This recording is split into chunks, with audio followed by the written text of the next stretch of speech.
I felt like I had tapped into something that both gave me a sense of real stability, but also a springboard for some power that I needed to do what he was asking me to do. And so strong ground became my mantra, not just in the gym, but also before a hard meeting, before coaching with a CEO, before talking to my own coach.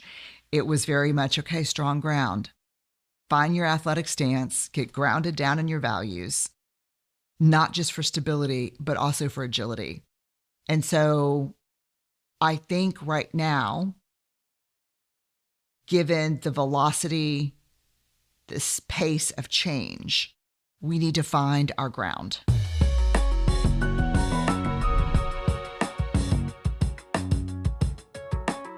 So I'm here with Brené Brown, a research professor at the University of Houston, a best-selling author, and host of the Dare to Lead podcast. Her latest book is Strong Ground: The Lessons of Daring Leadership, the Tenacity of Paradox, and the Wisdom of the Human Spirit. Brené, thank you for being on IdeaCast. I'm excited to be with you. So we're in a moment that I guess I would call dynamic, and I don't mean in the necessarily positive sense, but where you have volatility, but also major shifts. And I feel like almost everything is up for grabs. A little bit like the 1960s, although very, very, very different. What does good leadership look like when the ground seems to be shifting so dramatically? Yeah, I think it's interesting. The word dynamic is interesting. I think what I'm feeling personally is massive instability and unpredictability. Even our ability to forecast in short increments of time has been completely disrupted. And I think good leadership right now is about settling the ball. And I'm going to jump right into a sports metaphor. Are you going with me? I'm good. I'm good with that. Yeah, I think it's about the metaphor I've been thinking about lately is a visual that I have of both my kids when they played soccer when they were 5. And 5-year-old soccer is a really fun thing to watch because balls come in really fast and hard at head height. And a kid sticks their foot up in the air and tries to kick it somewhere smart at head height. And invariably it goes off the field. But I think that's what a lot of leaders are doing right now. Balls are coming in hard and fast, unpredictably high. And instead of jumping up and catching the ball with their chest, dropping the ball to the ground, putting their foot on the ball to maintain possession, looking down the pitch, thinking strategically, thinking and anticipating where people are going to be based on training and skill. We're just making really fast, non-strategic decisions that sometimes are because we are in scarcity mode and we're not deploying the skills we have. And more often right now, I think it's we don't have the skills we need. So I think there's one other thing, which is that in periods of uncertainty, hyper uncertainty, there is a school of thought that you have to be decisive, right? Don't be a victim of this. You have to. So there's a bias toward action. So I feel like one of the paradoxes is that versus, systems thinking is having this sort of comeback, right? Where the counter advice is no, sort of what you were saying, slow it down, think holistically about, how a decision will affect whatever it is, the entire company, the entire organization. So how are you seeing those two imperatives play out? Well, as a big fan of systems theory, I love to see I don't know that it ever went away, but I love to see the renaissance of the language and thinking about it. I think the foundational strategic thinking of everything we're doing right now has to be systems theory. How internal systems are impacted by what we're doing, how that bounces off external systems. In systems theory, we learn that in order for systems to operate, the boundaries of a system have to be permeable. So feedback flows in and out of systems, bringing new information. We recalibrate, we send out information. So there's a permeability around systems. And whether that's biological or leadership systems, it doesn't matter. When we don't have those permeable boundaries and the walls around a system close, which you're seeing everywhere right now, out of self-protection. What ends up happening is a system becomes self-referencing. So an example of this is a CEO feels a ton of pressure to develop and implement an AI strategy. But because of scarcity, the system walls, they're not taking time for feedback. They're not red teaming. They're not pre-mortem. They're not doing a pre-mortem. They're not thinking through alignment of business strategy and technology strategy. They're not skilling up their people. And so what ends up happening is that system becomes self-referencing. And in this climate, that's losing. On AI specifically, you know, that report that we all read from MIT that said 95% of AI projects do not have a positive ROI. You know, whether that's the methodology was accurate, whether it was too soon or not too soon to do research like that.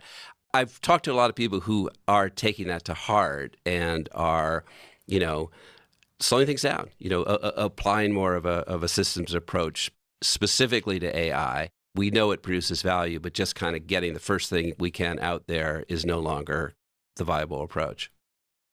Yeah, it's one of the things that I seem to, in this book, be taking a lot of constructs and concepts that we use and adding an adjective to them. So yes, urgency, but productive urgency. Yes, risk-taking, but strategic risk-taking. I feel like I'm taking like a battery of pause adjectives and adding it to everything that people are feeling. So yes, we need to be urgent, but unproductive urgency is always action over impact. And I think when you look at that MIT study, and yeah, there's people are asking very good questions about it, but it should not be ignored. And I'm a tech optimist. What I'm not is optimistic about people's reflexive decision-making when they're in scarcity mode. So on the topic of authenticity, you know, whether we like that word or not, we've lived through this period where leaders were comfortable or many leaders, the best leaders, were comfortable being outspoken about their values. And values like sustainability, like diversity, like, you know, long-term thinking. Suddenly, in the U.S. at least, a lot of the CEOs who spoke that way now don't dare do so because these topics have become controversial. And in the context of kind of the authenticity or vulnerability that seems to produce the leadership we admire, are we seeing an absence of authentic leadership now in this suddenly highly politicized business moment? I think we're seeing fear. I don't think a value that can be abandoned based on administration is a value. It might be a marketing or branding idea, but a value that's abandoned based on who's in the White House is not really a core value. The expression of values may change over time, and they should. For example, there are a lot of companies right now who have integrity as a value, but when they operationalize that value, they've never contemplated data governance. They've never contemplated privacy. They've never contemplated authentic voice politically. And so I think it's a leader's job to be able to lead for impact around mission, regardless of the administration. They don't get a break there. And it's also a leader's job not to abandon the values of the company. And so that is a very short-term game in a long-term world. Yeah, I like that. I wrote a piece along those lines, pitting Davos man versus Mar-a-Lago man, and just said, this is a clarifying moment. You know, if you really believe in these things, this is a moment to double down. If you don't, as you were saying, if it was just performative, maybe that's not a value and that's not who you are or who your company is. So yeah, and also don't, if it was performative and you're not finding a way to move forward in your integrity, then don't be shocked by the consumer backlash. Absolutely. So the book is called Strong Ground, and let's sort of give it, listeners who haven't read it yet, what is Strong Ground exactly? This is obviously it's a big book, but the short version, what is Strong Ground, and how did you decide that was the concept that you really wanted to identify to drive this book? Starts with pickleball, of course. Of course. Yeah, a tennis player for 30 years.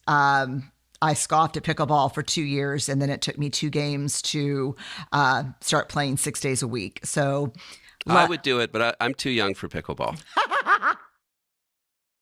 I got whipped up on yesterday pretty bad by a couple of 20-year-olds.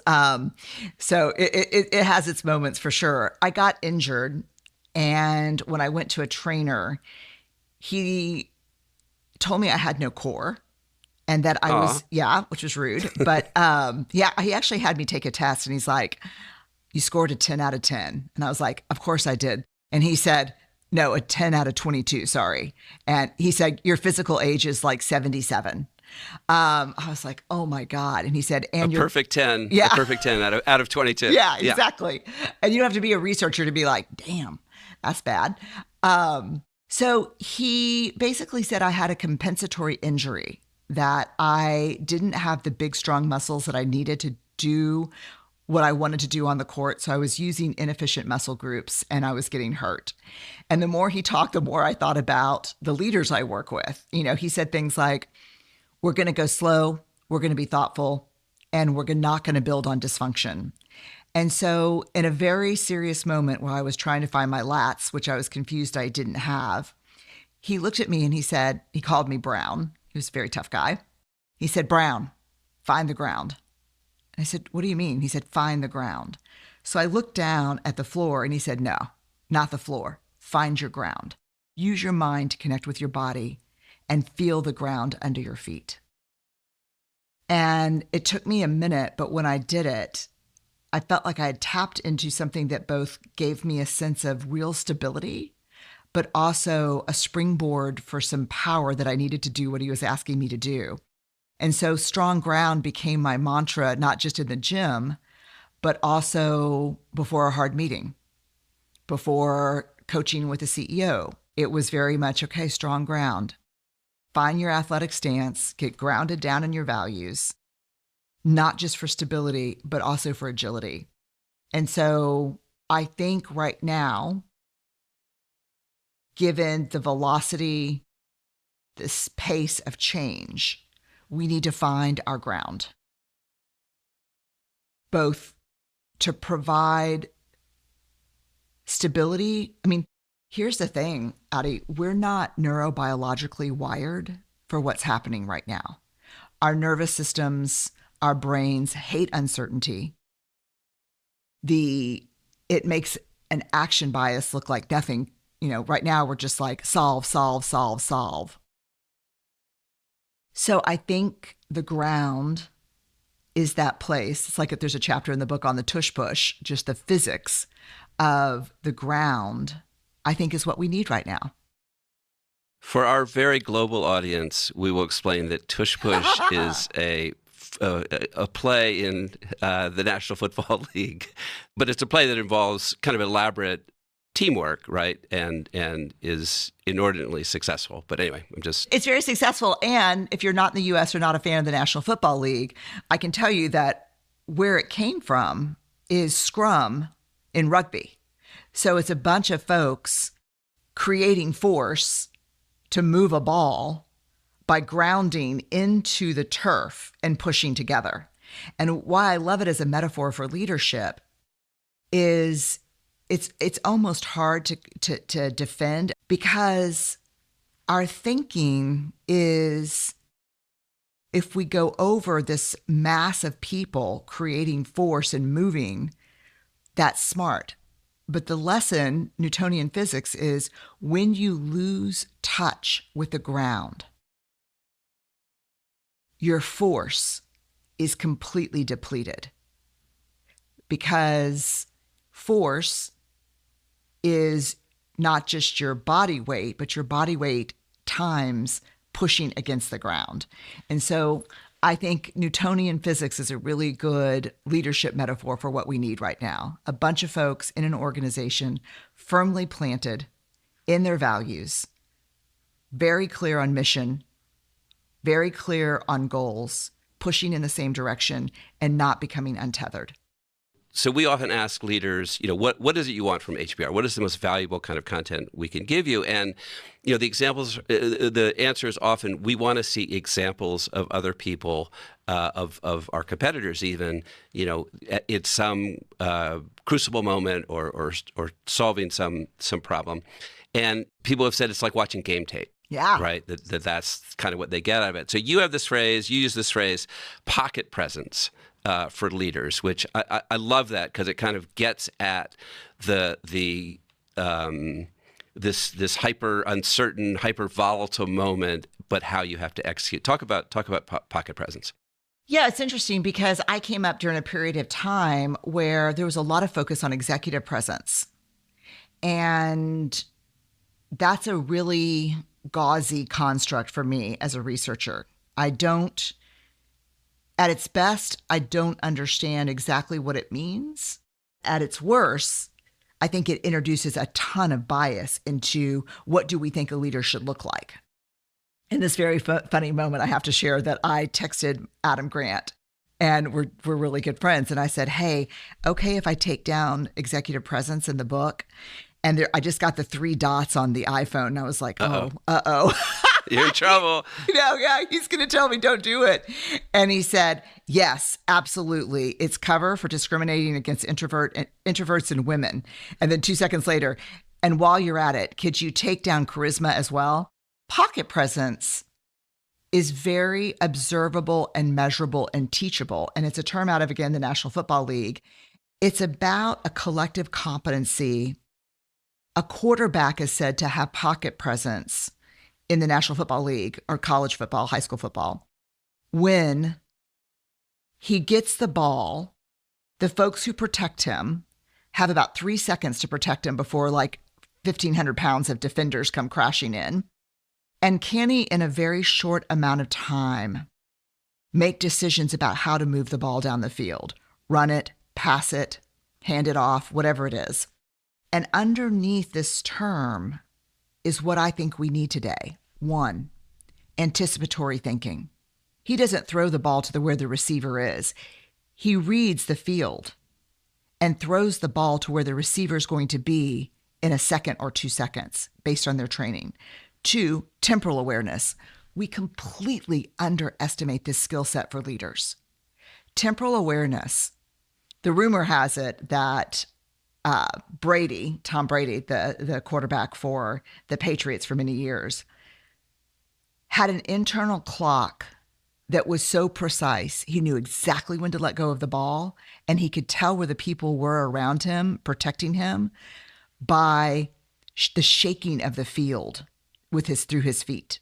I mean, this is temporal presence. Leaders need temporal presence. How much time do I really have here? How do I slow down my team without losing a sense of productive urgency?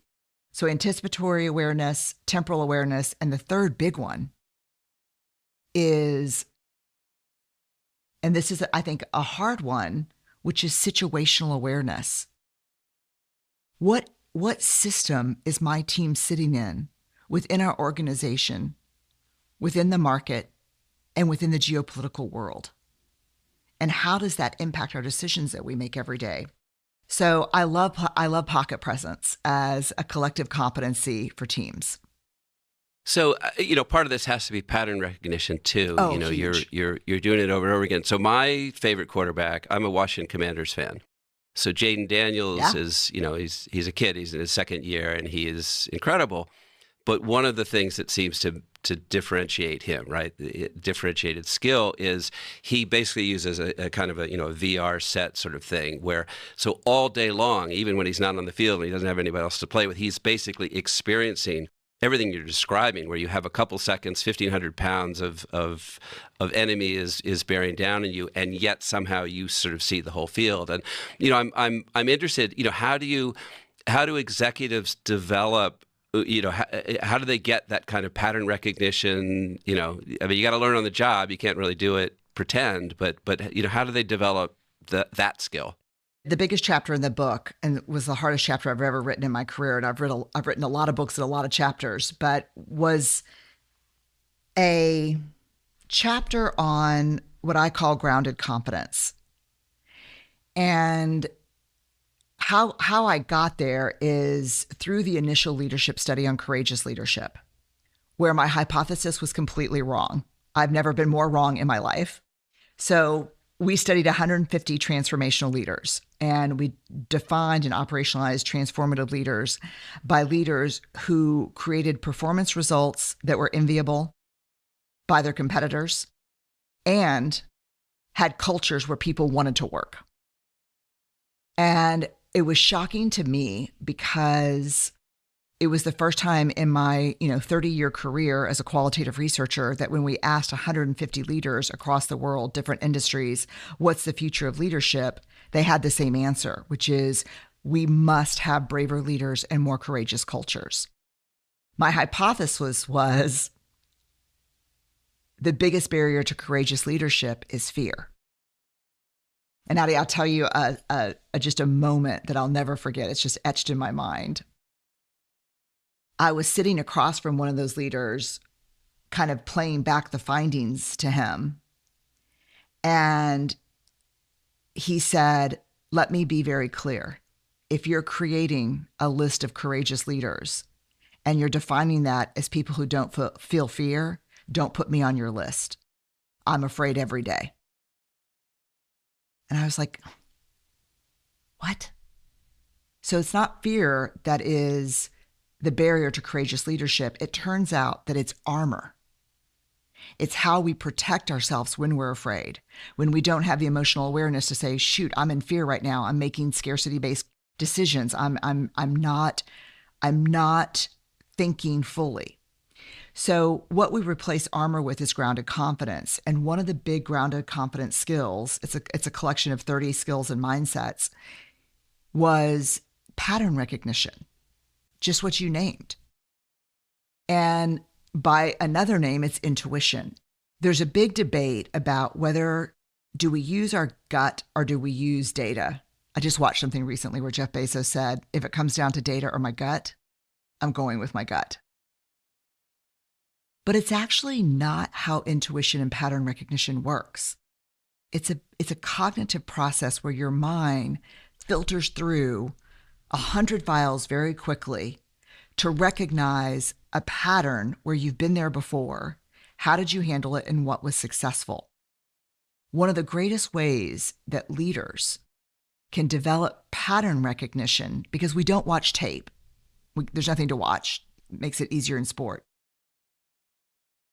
Is to make sure when there's a failure or a setback or a disappointment around a decision, a strategy, or a performance metric, that there's open discussion about that, and that discussion is about learning and embedding the learning. Because what you're doing is you're creating a mental file system that sharpens pattern recognition. And so if you want to increase pattern recognition, open conversations around hard learings is key. That's great. Yeah, I mean, we all want to be Steve Jobs. I don't need no stinking focus groups, right? Yeah. But I think what you're talking about is there are processes that can make you smarter, can make your institution smarter. I want to get back, though, to what you said about armor, because I think that's important. The idea of breaking down armor, I mean, it's sort of a classic of, adolescent psychology, neurobiology, sort of breaking down the armor, the hero's journey, all these things. Yeah. But the armor comes back, right? And we wrap ourselves in armor to feel safe. And I guess I'd love your thoughts on how do you embrace fear as a positive? I always thought if you're anxious, that means it matters, and sort of build on that. But the armor comes back, and how do you perpetually try to break away the armor that holds you back as a leader? Over the past 6 years, we've taken 150,000 leaders across 45 countries through kind of the Dare to Lead programming around courageous leadership, the training. And we had a lot of data from that because we collect data on everything. And it seems simple, but it's also difficult and requires courage. You cannot effectively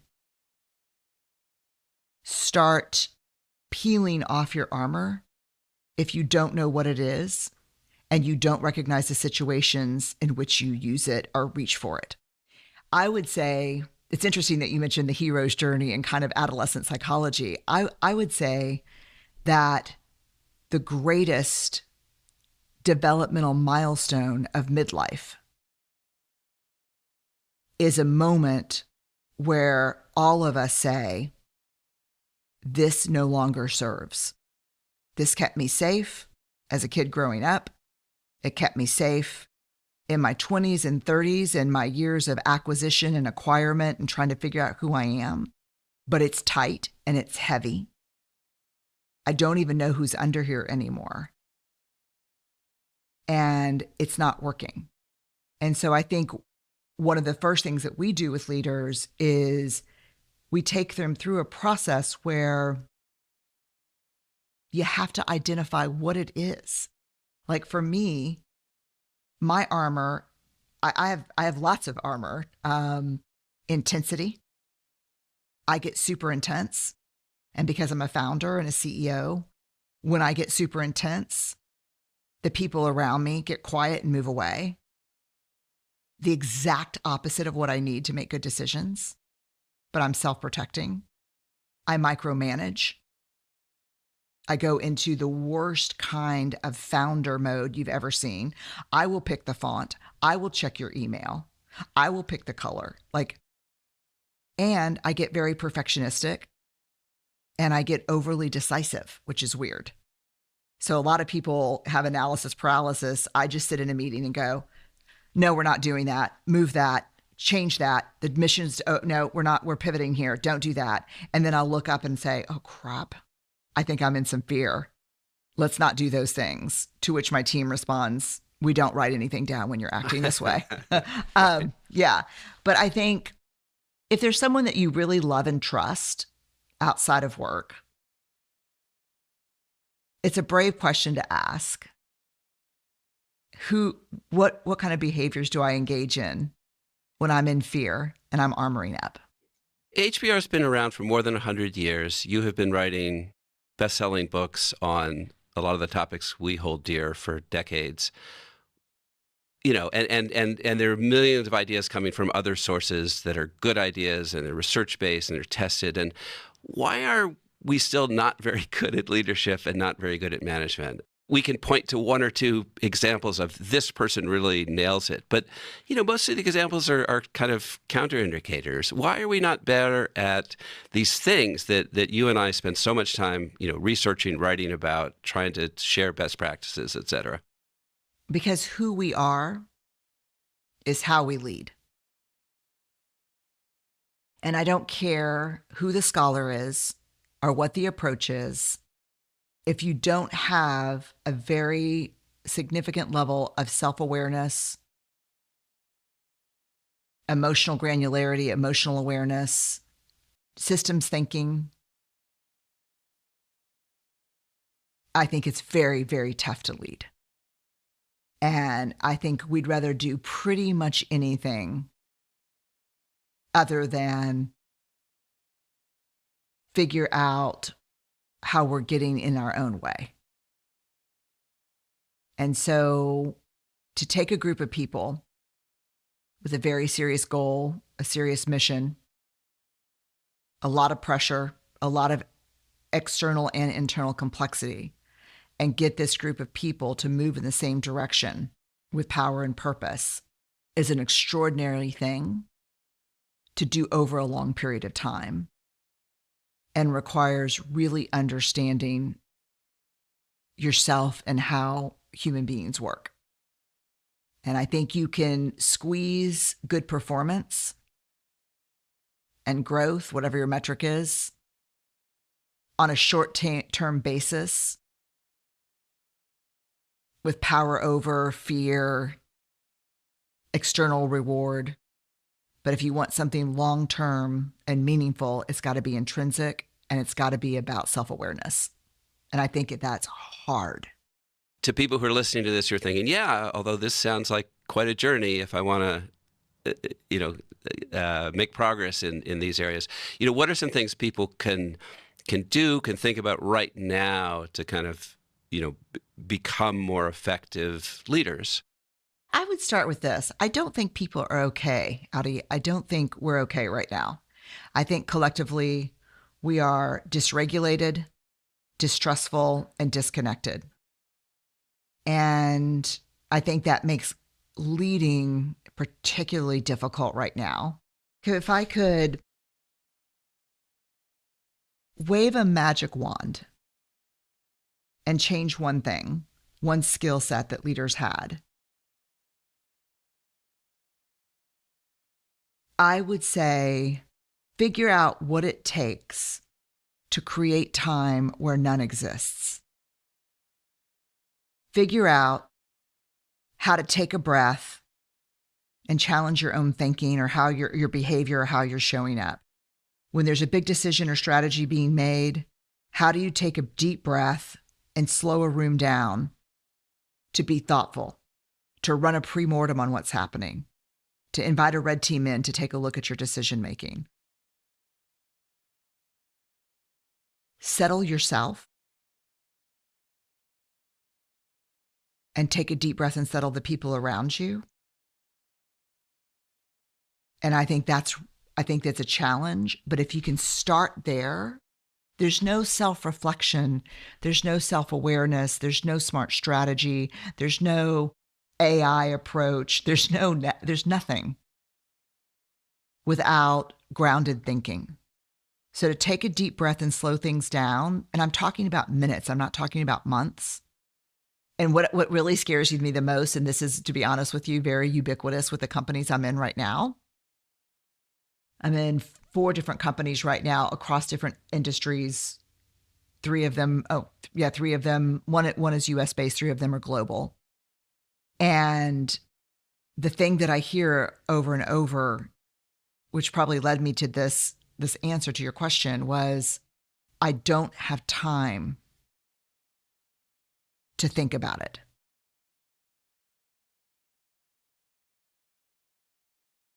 I mean, dangerous.